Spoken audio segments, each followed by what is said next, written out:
Eto na po ako, Papa God. Opo, ni-reveal po ito ni Father God. Sabi niya, lagyan mo yan ng frame, anak. Ito po, oh.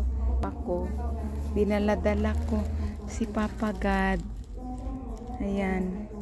Kasi pinalaminate ko lang po yan. Tapos, sabi ko, asa naman yun, Father God, yung napakaraming mga frame. Opo, nakapunta ako dito matagal na pero ni-reveal ni Father God last week, no? Na buhay si Papa God. Salamat, Papa God.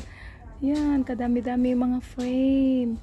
Ayan. Kaya sabi ko, Papa God, napagod na po ako. Hindi ko po alam saan. Ayan, nakakita na po ako. Yan. Eto, white. White ang gusto ni Papa God. Ayan na. White. Ay, sorry, Papa God. Yan ha. Nakakita na po ako dalawa. Ah, ito pala ang isa. Ito ang isa. Salamat, Papa God, sa iyong revelation. Salamat po, Papa God ko. God is good all the time.